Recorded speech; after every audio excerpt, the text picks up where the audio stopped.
Welcome to edition 10 of the NCUA Video Network. The complexity of the types of investments that a federal credit union can make has increased over the years. In May of 1984, NCUA issued a new regulation that expands this investment authority. Therefore, credit union officials are called upon to make decisions that are not only complex in nature, but require a good working knowledge of the investment marketplace. Recently, a credit union called NCUA to inquire about an investment that was being marketed by a broker-dealer in Little Rock, Arkansas. Upon investigation, the investment was determined to be illegal, and the credit union was so advised. This telephone call helped to prevent a potential problem, but it did more. At the time, NCUA's regional directors were looking for a way to prevent rather than just react to investment problems. The idea of a central source of information on the legality of an investment seemed to be the solution. So on May 29, 1984, NCUA opened its toll-free investment hotline. Ed Dupack, NCUA's finance officer, manages the investment portfolios of the insurance fund, the operating fund, and the CLF. Today, he will tell us how the investment hotline can be used by examiners and credit union officials. I think the best way to tell about the investment hotline is by explaining how it's been used by examiners, credit unions, and the investment community. By way of background, during our first month of operation, we received nearly 300 phone calls. About 75% of those phone calls were from credit unions, 15% from investment brokers, and 10% from the examining staff. We continue to receive about 10 to 15 phone calls on a daily basis. I might add that the frequency of calls from examiners has been increasing during the last weeks. As was mentioned in the introduction, the objective of the hotline is to provide a centralized reference point on whether investments are legal or permissible for federal credit unions. By an exchange of information with yourselves and credit unions, the agency as a whole can be more preventative rather than reactive toward possible investment problems. The key to the program is timeliness of information. Since, as examiners, you are the contact person for the agency with credit unions, you are probably the first to see new type of investments being offered to credit unions. If you have questions or if you are in doubt of what you have been confronted with, please contact me. You can alert everyone to potential investment problems or safety and soundness problems. Let's review a series of examples that will give you a flavor of how the hotline has been used. John Rohde, the supervisor examiner from Boise, Idaho, called me regarding an investment in Community Savings and Loan Association placed through a broker. He questioned its legality since it was a state-chartered, state-insured savings and loan. By sharing information, John was able to reaffirm his belief that this was, in fact, not a permissible investment, and we were alerted of a broker who was soliciting funds for this illegal activity from credit unions. This was one of a series of phone calls, specifically on cases where brokers were soliciting funds for state-insured, state-chartered savings and loans. The agency was able to take the necessary action to stop these brokers from soliciting these funds for this type investment. We were also able to notify the investment community of this particular activity. The rapid access of the toll-free number can keep you up to date on specific actions taken by the NCUA Board in the investment area. For example, during the first week of the operation of the investment hotline, the NCUA Board placed a prohibition order against Duncan Williams' government security firm.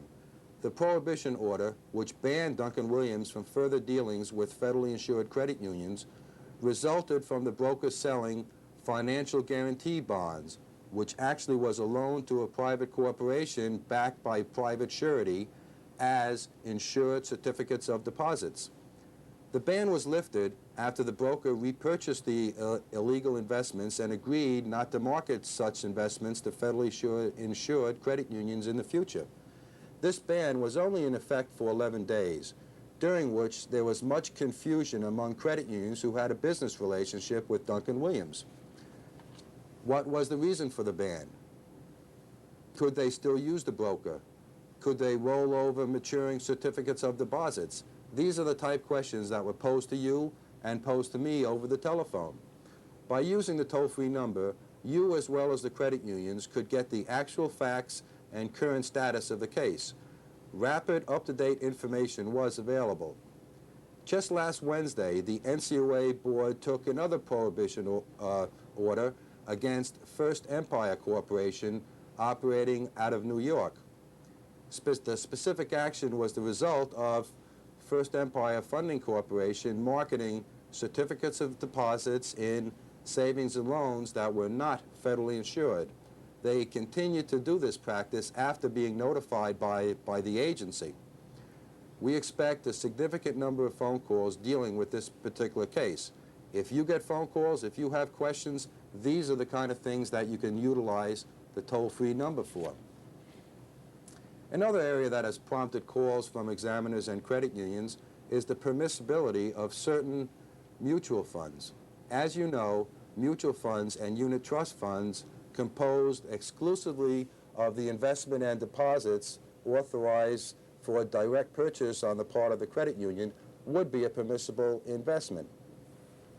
I maintain in my office a file, which is right here, of all the legal correspondence that have occurred in the area of investments during the past 3 years. So if you have a question in which you cannot resolve on site, call me and we can look into the manual to see if we have looked at it here at NCUA. If not, I can assist you in looking through the prospectus of the specific fund to see whether the investment activity would be authorized for federal credit unions. In those cases where we can't resolve it, of course, we can send it through the region down to the Department of Legal Services for their review. This brings us to an interesting point. That is, once we resolve the question of legality, the issue of appropriateness arises. For example, some of you have called and asked whether the Franklin Fund is a permissible investment for federal credit unions. Well, the answer is yes. The fund primarily invests in Ginnie Mae pass-through securities. But is it appropriate for the credit union which you're examining? Long-term government funds, such as the Franklin Fund, offer attractive short-term yields, but they should not be purchased as a short-term investment. The market value, or what's commonly known in a mutual fund, the net asset value, will fluctuate with interest rates, similar to a direct purchase of a Ginnie Mae. Therefore, if the credit union should need liquidity in months after the purchase, depending upon where the current market value or net asset value is, there might in fact be a loss associated with the sale of the fund. A specific case we have encountered during the last month or two was a relatively large credit union who did buy a long-term government fund and wound up selling out of it at a $3 million loss, a significant loss because they did not understand the mechanics of the fund. By providing a central reference point, I can exchange information gathered by other examiners faced with an investment problem. Therefore, call and let's see whether it's been addressed during another examination. I recall my examiner days when I was uncertain at times when I looked at a credit union's investment portfolio. The Federal Credit Union Act and the rules and regulations were rather straightforward. Unfortunately, the language and offerings in the marketplace didn't always conform to what our investment definitions were. To give you an example, now I'm getting telephone calls both from examiners and from credit unions, and we're beginning to hear about cats, tigers, ETRs. What are these type investments? Are they a permissible activity for credit unions? Well, the answer to that is yes. They are zero-coupon government bonds or strip treasuries. These bonds represent the purchase of the underlying security without the coupon payments. They are sold on a discount basis since the coupon is stripped.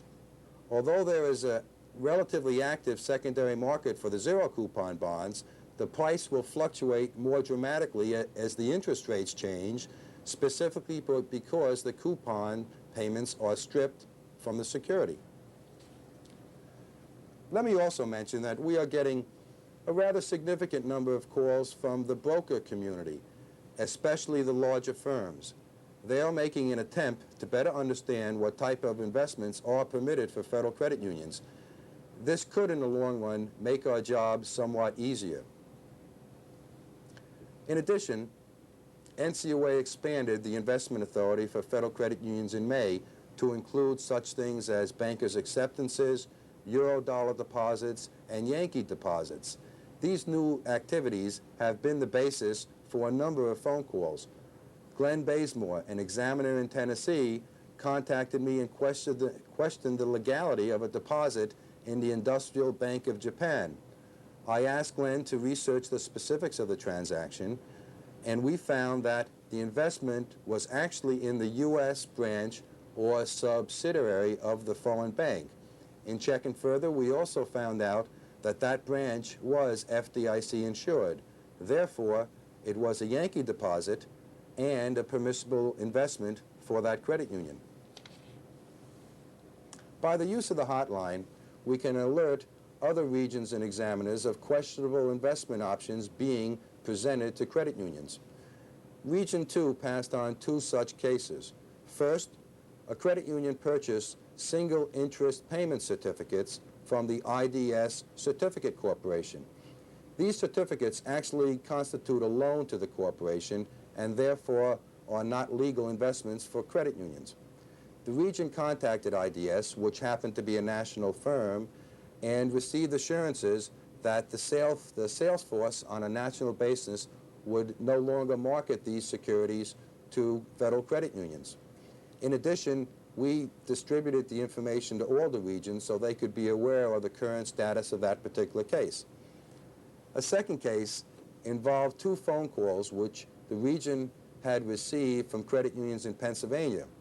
Apparently, a broker, Parker Mutual Associates, contacted 2 credit unions and attempted to place $29.5 million in a 5-year deposit at an effective yield of approximately 13%. The region took the initiative and attempted contacting Parker Associates. The number that was given was an answering service here in Washington. We attempted to look it up in the local phone book, but we couldn't find a listing either for the broker or a phone number.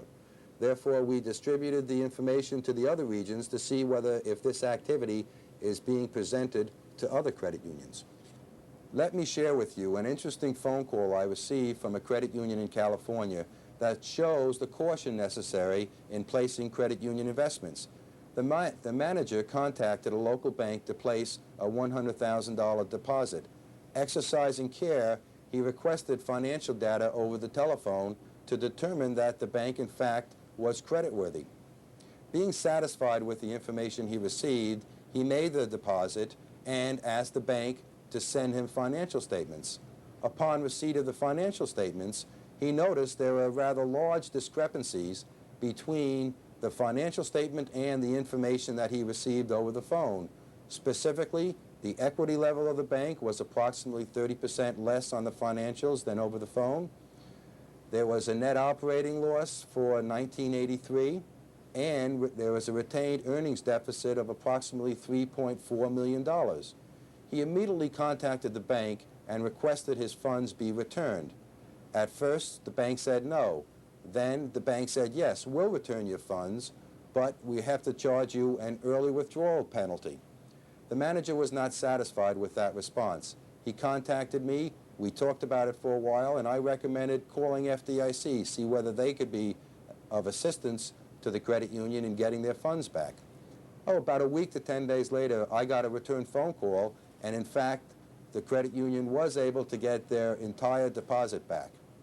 Those are only a few examples of how credit unions and examiners have utilized the Investment Hotline service up to this point. In summary, we believe the Investment Hotline has been effective in deterring a number of questionable investment practices, as well as to serve as a source of information for examiners and credit unions when they're evaluating investment options. The key to the program is timeliness of information. As I mentioned, the examining staff is the first on the scene to see these new investment options. So please, if you come upon something which is questionable, please alert us so that we can share the information with the other regions. I think the toll-free service can be an effective tool in conducting your examination program. Let me just close by giving you our toll-free number. It's 1-800-424-3205. To repeat, that's 1-800-424-3205. After many months of discussion and debate, Congress passed legislation to capitalize the National Credit Union Share Insurance Fund. Here to tell us about that legislation is Sandy Beach. It is a pleasure to bring you another legislative update, especially one with such good news. As you are probably aware, the President recently signed into law Public Law 98-369, which, first of all, grants the CLF a tax exemption. Second, it removes the charges that Treasury was making for allotments to federal employees. And third, and most importantly, it capitalizes the share insurance fund by means of a 1% deposit on all insured shares. This means that come next January, if everything goes according to plan, the size of the share insurance fund will be quadrupled. Needless to say, this was a rather significant accomplishment. Chairman Callahan has called this legislation the most important bill since the Federal Credit Union Act in 1934 and the creation of the CLF and the NCUA Board in 1978, and I certainly agree. We received recently a photo of the President signing the bill, and if you will look closely, you will see that the bill is over a foot high, some 717 pages. And even the conference report, which I brought a copy of this morning, is over 1,400 pages. And as you look at the title of the overall bill, it is called the Deficit Reduction Act of 1984. It is obviously not a banking bill. In fact, part of the success story of our particular bill is that it was taken out of the normal banking legislative channels and put in with the tax matters and the budget cuts that were assembled in the Deficit Reduction Act. A most unusual experience, but the entire history of this bill has been unusual. Let me just review a few of the facts. First of all, there was never a House bill. Second, there were never any House hearings. There was never a House report. There was never a Senate report. There was never a separate Senate vote, nor was there a separate House vote. In the conference report itself, it talks about holding some hearings to look into this share insurance capitalization later this year or early next year. A very unusual process to pass the legislation first and then suggest some hearings. So what made this bill go? Let me give you my 5 reasons. First and foremost, it was a very good idea. Everywhere we went on the Hill to explain the bill, to give briefings to congressional offices, we got the same response once the bill was understood. What a great idea. Second of all, we got over 4,000 letters from credit unions, the vast majority in total support of the bill. This was a crucial element in getting the legislation passed. Third, coincidentally, it did reduce the deficit, and that allowed it to be removed from the banking legislative track over into the budget bill. And fourth, it was an election year, and both parties wanted to do something about the deficit. And last, reluctantly we'll admit there was a little bit of luck. But whatever the combination was, the results of this significant legislation will be available to this agency and to credit unions for many years to come. Thank you very much.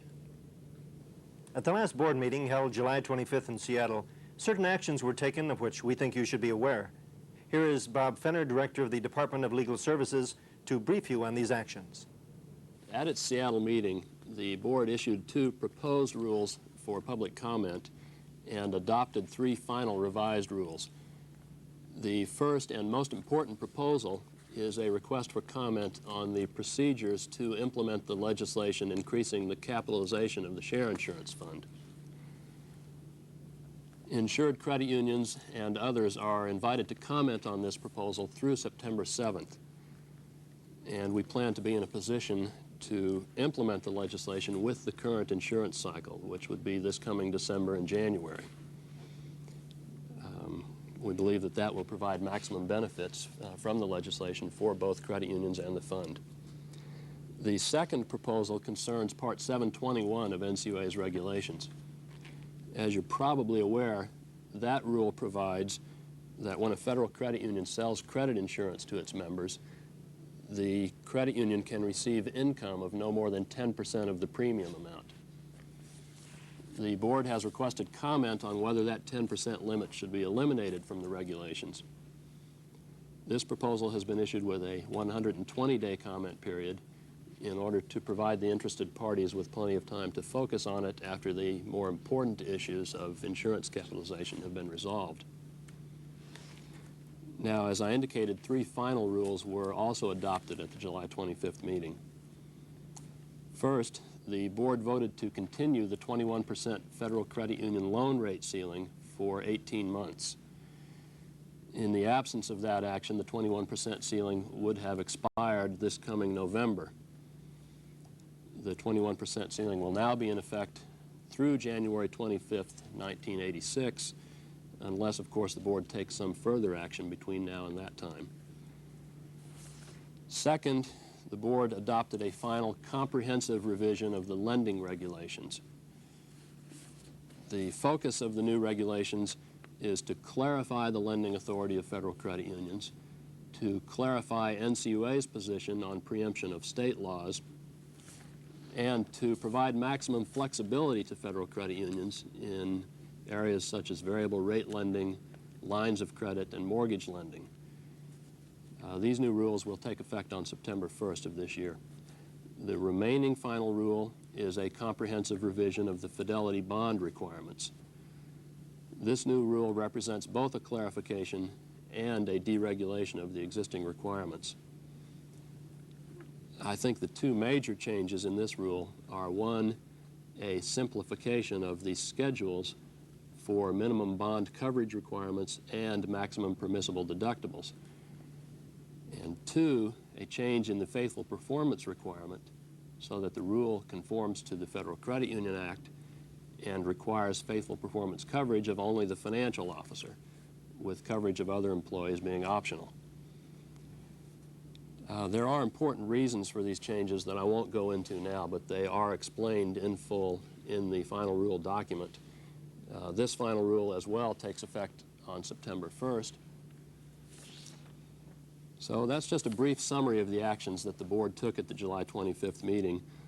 Let me close by telling you that we will distribute copies of each proposed and final rule both to every NCUA employee and to every affected credit union. And our distribution date on that is August 1st. June 26, 1984 was the 50th anniversary of the signing of the Federal Credit Union Act. Several exciting events occurred on that date to celebrate the occasion. Here to tell us about them is Joan Pinkerton. President Reagan set the tone for the 50th anniversary celebration by issuing a proclamation recognizing credit unions' achievements and noting that they entered their 50th year at their strongest point in history. The anniversary also attracted media attention, including this report by ABC TV. It was a half a century ago that the federal government cleared the way for working people to form their own co-ops for banking, known as credit unions. Sheila Cast reports. Credit unions took root in the United States early in the 1900s, partly because commercial banks then were not interested in holding deposits or making loans for working people. Edward Filene, a founder of the famous Boston department store, helped spread the idea of consumer co-ops for credit. And 50 years ago, amid a batch of New Deal legislation, Franklin Roosevelt signed the federal law authorizing credit unions. At first, most loans were for emergencies or job equipment. But in the last 6 years, credit unions have won new powers, including interest-bearing checking accounts, real estate loans, and credit cards. That's helped boost membership from 30 million a decade ago to 49 million. Assets have tripled to $100 billion. Here at NCUA, the birthday celebration began with the release of this special 50th anniversary book and with an old-timers get-together, which was taped for our archives. Among those attending were Dean Gannon, the second director of the Bureau of Federal Credit Unions, NCUA board member Elizabeth Burkhart, who acted as moderator, and Dick Walsh, former regional director. Also, former Administrator General Herman Nickerson and former General Counsel Fred Hayden. Here's former General Counsel John Osby, former Administrator Austin Montgomery, Board Vice Chairman P.A. Mack, and former Assistant Administrator Bernard Snelnick. Another highlight of the day was a 50th anniversary board meeting held at the Department of Agriculture, one of the earliest supervisors of federal credit unions. Agriculture Secretary John Block dropped by and received a plaque from his old friend and colleague, NCUA Chairman Ed Callahan. And so our roots have to do with the farm movement in America, and a few short years after that it was placed under the Department of Agriculture before it made its long trek towards an independent agency in 1970. So when we commemorate 50 years of credit unionism for federal credit unions in this country, it's most appropriate that we participate here in the Department of Agriculture. So Jack, we have for you a commemorative plaque that commemorates our 50 years and points up the involvement that agriculture has always had. And I want to present that to you on behalf of all of America's 50 million credit unionites. We're delighted that you would choose to come here to the Department of Agriculture to hold your meeting. It is appropriate after 50 years and realizing that your roots are in the soil of agriculture and started back some 50 years ago, and that over that period of time we've had close associations. And of course, I have a personal interest and a personal commitment to cooperatives of all kinds, and certainly the credit unions are an important part of those cooperatives for this country. And I'm just pleased to be here today, and thank you for this plaque. Ed and I have spent many hours working together. We worked for 4 years in Illinois before we came to Washington. And we've had a few occasions to come together since we've been here, talking about our mutual interests, mutual concerns, and sometimes mutual problems. So, Ed, thank you. I thank the credit unions, but I also want to thank you personally as a friend of mine for this recognition. Medals were presented to 2 credit union pioneers, one of them posthumously, to Claude Orchard, the first director of the BFCU. The second went to his deputy, Joe Blomgren, who retired in 1966 after more than 30 years of government service. The next credit union pioneer to be honored was Roy Bergengren, who was one of the primary forces behind passage of the Federal Credit Union Act and later became CUNA's first managing director. His granddaughter, Kathleen Pelletier, came from Vermont to receive the tribute to her late grandfather. The festivities ended on a bright note with a reception hosted by CUNA and NAFCU. A rousing sing-along was led by NCUA's Burkhart and a group from Navy Federal, including General Manager Joe Scoggin. But there's more to come this 50th anniversary year, and every examiner will be part of it. The NCUA Examiners Conference in December will cap a crossroads year for credit unions and their regulators. You'll meet with your counterparts from state regulatory agencies the first 2 days, and with credit union officials the last 3. Mark your calendar now, December 9th through the 14th, at the MGM Grand in Las Vegas. And that's Washington Update for today. That brings this edition to a close. We'll see you on the next edition of the NCUA Video Network.